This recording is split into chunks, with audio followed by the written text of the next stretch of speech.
जय श्री राम दोस्तों, हमारे साधना मार्ग चैनल पे आप सभी का मैं हृदय से स्वागत करता हूँ।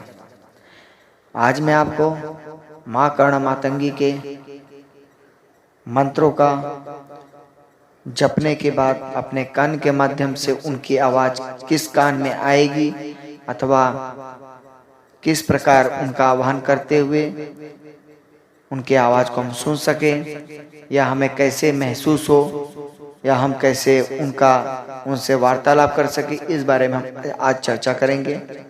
किंतु यह वीडियो प्रारंभ करने से पहले हम आपको बता दें कि यह वीडियो को आप तभी समझ में आएगा जब इससे पूर्व हमने जो वीडियो बनाया है कर्ण मातंगी साधना एवं अनुभव और मंत्र जप गुटिका यंत्र अथवा संपूर्ण जानकारी विस्तार पूर्वक बताया हुआ है, उस बारे में आप जान लीजिए। उसके बाद ही ये वीडियो आप देखें तो समझ में आएगा। और जिस जनों को, जिस व्यक्ति को, जिस साधक को वो वीडियो देख चुके हैं तो इस वीडियो में स्वागत करता हूं। और उनसे जो वीडियो लोग नहीं देखें उनके लिए मैं अपने डिस्क्रिप्शन बॉक्स में यह वीडियो का लिंक दे रखा हूं। अब वहां जाके आप क्लिक करिए और बाकी वीडियो देख सकते हैं। तो चलिए हम प्रारंभ करते हैं। जो भक्तगण और जो साधक देवी की कृपा असीम कृपा प्राप्त किए होंगे और वह माँ से सपने के माध्यम से उनसे वचन बंद हो गए होंगे तो उन साधुओं के लिए यह वीडियो है। अब प्रारंभ में आपने जो भी हवन पूजा पाठ यंत्र एवं गुटिका एवं मंत्र सिद्ध करते हुए माता को अपने वचन के अधीन करते हुए उनसे वचनबद्ध होते हुए उनसे संकल्प करते हुए जो शक्ति प्राप्त की होगी, अब वो अनुभव आपको शुरू से ही नहीं होगा। मान लीजिए आपने 48 दिन पूजा किया, कन्या विवाह किया, कन्या का भोजन करवाया। अब उसके बाद आपने कुत्ते को भी खिलाया। फिर यह माँ उसी रात को सपने में आकर आपको मार्गदर्शन करेगी, आपको वचन देगी। फिर वचन लेने के पश्चात आपको तत्काल ही बोले गए शब्दों का उत्तर नहीं मिलेगा। इसके लिए आपको 11 दिन का इंतजार करना पड़ता है। और वह 11 दिन के कालीन में, 11 दिन के मध्य में आपको जो साधनाएं एवं जो परिक्रमा होती है वो करनी पड़ती है। जैसे माँ के मूर्ति का अभिषेक, पूजा, आरती, यह सब क्रिया आपको करनी पड़ेगी। अगर आपके पास मूर्ति एवं फोटो तस्वीर वगैरह ना हो तो आप किसी भी मूर्तिकारों से वह फोटो या मूर्ति बनवाकर अपने घर में लाकर उनका प्राण प्रतिष्ठा अथवा पूजन विधि विधान से करते हुए अपने घर में स्थापना करें, मंदिर में रखिए। और वह मंदिर में रखने के बाद पूजा उनका करिए और अपने बनाए हुए यंत्र, सिद्ध किए हुए यंत्र को और गुटिका को एवं माला को उनके समक्ष रखते हुए उनके प्रतिदिन एवं रात्रि को जैसे आपको समय मिले उस प्रकार अत्तर अपने कान में लगाकर और जो मैंने मंत्र बताया है वह मंत्र जप के आपको वहां बैठना है। अब मान लीजिए जैसे आप मंत्र जप करने के लिए बैठे हो, इसी प्रकार आपके कान में आवाज आएगी और वह हंसने का एवं खिलखिलाहट की आवाज आएगी और आपको एक दिव्य अनुभूति कराने का जो अनुभव होगा वह बहुत कम भक्तों में देखा गया है। और जब वह आवाज आए, अनुभूति हो और वह देवी उस 11 काल के बीच में ही 11 दिन के अंदर ही वह देवी आपसे कान में ही बोल देगी कि भक्त अब मुझसे आप जो प्रश्न करना चाहोगे मैं उसका उत्तर देने के लिए तत्पर हूँ, यानी तैयार हूँ। यह आपको उस पूजा काल के मध्य में होगा अथवा आपके सपने के माध्यम से फिर से देवी आएगी और आपको बोलेगी कि मैं आपके प्रश्न का उत्तर देने के लिए तैयार हूँ, अब जो मुझसे पूछना चाहोगे मैं उत्तर देने के लिए तत्पर हूँ। और इससे पूर्व मैं बता दूं कि जब आप 48 दिन का पूजा संपन्न करोगे, कन्या का भोजन करवा लोगे। उस रात्रि में देवी सिर्फ और सिर्फ आपके पास सपने में आके अपना स्थान मांगेगी और स्थान मांगने के बाद आपको वचन देगी कि हाँ, जो मुझे तुम पूछोगे वो मैं बताऊंगी और जो भी इच्छा होगा मैं उसका निधान करूंगी। किंतु यह कब से करेगी यह नहीं बताएगी। यह जानने के लिए आपको वह 11 दिन का क्रिया आपके मंदिर में आप जो मूर्तियाँ एवं फोटो जो स्थापना किया होंगे उसी के सन्निध बैठकर आपको उनका मंत्र जपते हुए, उनको प्रार्थना करते हुए ये मंत्र जब फिर से करना है और फिर वो आके आपको फिर बताएगी कि मैं तैयार हूँ और अब से मेरा भक्त यानी जो भी प्रश्न करेगा मैं उसका सही सही उत्तर यानी उसका मार्गदर्शन में करूंगी और जो भी इच्छा हो मैं उसे पूर्ण करने के लिए तत्पर रहूंगी। जैसे बेटे को भूख लगे उस हिसाब से माँ उसके समक्ष उपस्थित होती है, उसको पकवान बना के खिलाने के लिए एवं उसका मार्गदर्शन करने के लिए।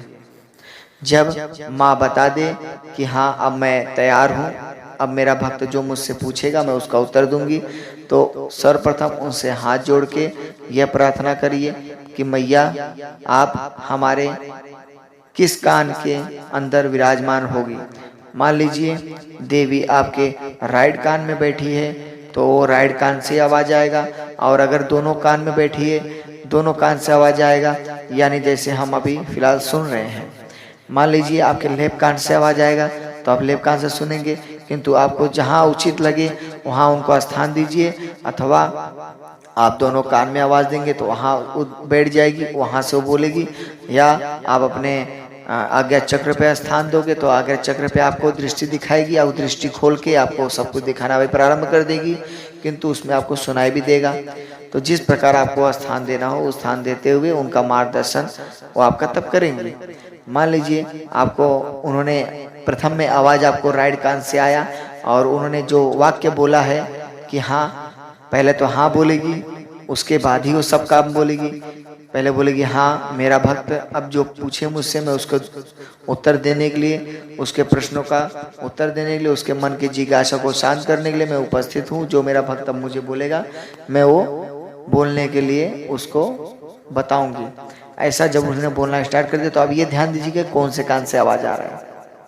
अगर आपके लेफ्ट कान से आवाज आ रहा है तो आप लेफ्ट कान से आपको आवाज आएगा, या राइट कान से आवाज आ रहा है तो राइट कान से आवाज आएगा, या दोनों कान से अगर आवाज आ रहा है तो दोनों कान से ही आवाज आएगा। ये जो भी आवाज एक बार आया तो उसी कान से आपको आवाज आएगा, उसके बाद कोई परिवर्तन नहीं होने वाला इसके अंदर।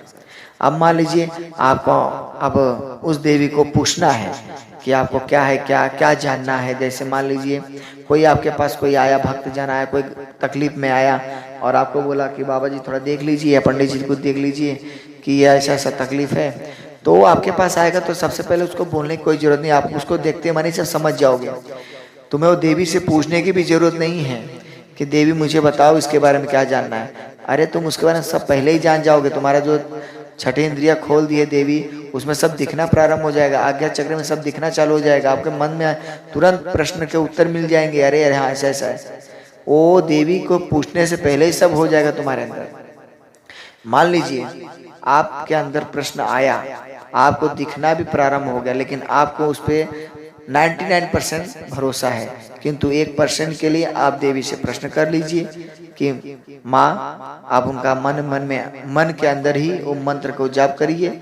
जप करने के बाद प्रश्न करिए, बोलिए माँ, बस माँ बोलिए, और कुछ भी बोलने की आवश्यकता नहीं कि ये भक्त बैठा है वो भक्त बैठा है, कोई जरूरत नहीं। बस मंत्र जाप करो, माँ बोलो, बस तुरंत आपके कान के माध्यम से आवाज आ जाएगा कि हाँ ये नाम का ये आदमी है, इसका नाम ये है, ये कार्य के लिए आया है और ये कार्य के लिए इससे संपन्न हो जाएगा, ये दिन में इसका ये इच्छा लेके आया है, ये ऐसा है, ये व्यक्ति वैसा है, सब बता देगी। और लास्ट में आपको ये भी बता देगी कि मैं जो तेरे मन के माध्यम से बता रही हूँ वो भी सत्य प्रसिद्ध ही सत्य है, किंतु अगर तुम मुझसे बात करना चाहता है तो भी मैं तुझे आके बताऊंगी, कोई उसमें संशय नहीं है। ऐसा हो आपके कान में बता देगी और बिजली की तरह वो आपके मन में उतर के आपकी तरह 1 सेकंड में पूरे उसकी चिट्ठा खोल देगी। 1 सेकंड लगेगा, जो आपके सामने बैठा व्यक्ति होगा उसका पूरा चिट्ठा खोलने 1 सेकंड में आपके मन में उसका पूरा जन्म का बात तुम्हें डाल देगी। उसका पूरे जन्म का जो इस जन्म में उसने पूरा किया हुआ है वो पूरे 1 सेकंड में आपके मन में उतार देगी, पूरा उसका लिस्ट है।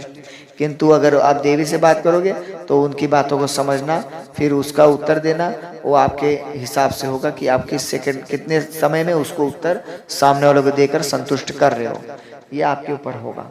ठीक है, तो ये रहा कर्ण मातंगी का अनुभव, ज्ञान, मंत्र, साधना एवं सब विधि विधान मैंने बता दिया है। अब मैं अपने तरीके से आपको कुछ अपना विशेष बात और जानकारी बता देता हूँ, क्योंकि यह अब मेरा आखिरी वीडियो है। इसके बाद मैं कर्ण मातंगी के बारे में कोई वीडियो बनाने वाला नहीं हूँ। किंतु अगर कोई भक्तजन जिज्ञासु हो या कुछ भी प्रश्न हो, अगर उन्होंने हमसे बोला कि यह वीडियो इस बारे में बनाओ, तो हम जरूर बनाएंगे। किंतु हमारे तरफ से यह वीडियो इतने में समाप्त हो जाएगा। लेकिन अब मैं अपने बारे में एवं अपने अनुभव का बताते हुए आपको थोड़ी सी अवगत करा देता हूं और सावधानियां बरतने के लिए मैं बता देता हूं। मान लीजिए आपने देवी को प्रसन्न किया, साधना किया, बताए हुए मेरे मार्ग पे चले, अब किसी योग्य गुरु में रह के ही आपने शक्ति प्रदान किया, प्राप्त किया उनसे, और फिर देवी को प्रसन्न कर लिया। देवी आपको मिल गई, 48 दिन में मिल गई, या 2 महीने में मिल गई, या 3 महीने में मिल गई। जब भी आपको मिली, आप उनका मार्गदर्शन, आप देवी आपका मार्गदर्शन कर रही है, आप उनको नियम पूर्वक पूजा कर रहे हो। अब यह देवी से आप जो भी प्राप्त करोगे, शक्ति, भक्ति, ज्ञान, ऐश्वर्य, धन, दौलत, जो भी आप आयु तक का प्रदान कर सकते हो, अपनी आयु को भी बढ़ा सकते हो देवी की भक्त शक्ति से। ठीक है, कि तो मैं बता दूं, यह देवी आपको मुक्ति प्रदान नहीं कर सकती। अगर यह देवी मुक्ति प्रदान नहीं कर सकती, किंतु आपके इष्ट देवी बनकर आपका ये मार्गदर्शन करेगी। आपके इष्ट यानी आराध्य होकर ही आपका ये मार्गदर्शन करेगी। और यह देवी के सानिध्य में रहकर आपको फिर से आपको ये मनुष्य जन्म, मनुष्य धरा पर आकर फिर से इनका सेवा करना होगा। यह इनका नियम होता है। कुछ भक्तगण कहते हैं कि यह देवी अपने भक्तों को मणि अथवा मोती रूप में अपने सिंहासन में जड़ देती है, अथवा कमल बनाकर अपने पुष्पों में अपने पास रख लेती है, अथवा कोई भक्तगण कहते हैं कि यह देवी अपने भक्तों को भूत प्रेत अथवा ये दानव यानी जो भी है इस कुल में यानी इस डाल देती है कि उस योनि में इंसान पड़ा रहे। और पर ऐसा नहीं होता। मेरा यह मान्य है कि मैं तो देवी का भक्त और आपको वही अपना अनुभव बताऊंगा कि यह देवी मुक्ति नहीं दिलाएगी, किंतु आपका यह जीवन में माया से जुड़ा के रखेगी। और यह संसार में माया रूपी यह देवी जो प्राकृतिक से संपर्क में है और ये प्राकृतिक में ही रहेगी और प्राकृतिक में ही लीन हो जाएगी, और आपको भी ये प्राकृतिक में लीन करा देगी, अथवा किसी न किसी रूप में आपको फिर से यह धरा पर उपस्थित कर देगी। तो मेरा यह मान्य है मेरे भक्तों, मेरे श्री राम के भक्तों, अथवा मेरे मातंगी के भक्तों, मेरा यही कहने का मतलब है, तात्पर्य है कि आप यह देवी के सानिध्य में रहिए। आप इनसे जन कल्याण हेतु जो शक्ति प्रदान प्राप्त करेंगे वो करिए, इसमें कोई रोक टोक नहीं है। किंतु मेरा एक विशेष आपको अनुरोध है कि आप इनके शरण में रहते हुए भी आपको उस परमात्मा, उस निरंकार परमेश्वर के शरण में भी रहना है, और उनके सानिध्य में रहकर आपको मुक्ति एवं भक्ति प्रदान होते हुए इस जन्म से छुटकारा मिलेगा। अगर आप इस मोह माया में फंसे रहोगे तो आपको मुक्ति पाना असंभव है, क्योंकि ये माया की देवी है, ये मायावी है और यही सर्वशक्तिमान है।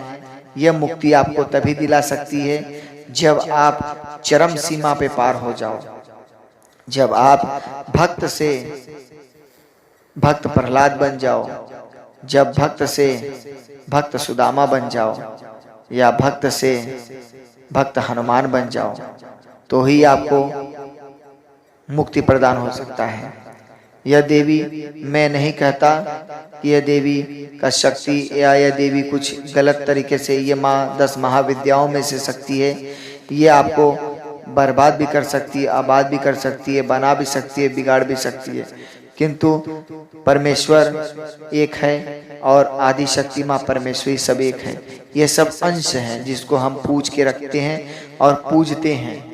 तो इनका सानिध्य प्राप्त करना, इनके शरण में रहना मुक्ति प्रदान नहीं होता।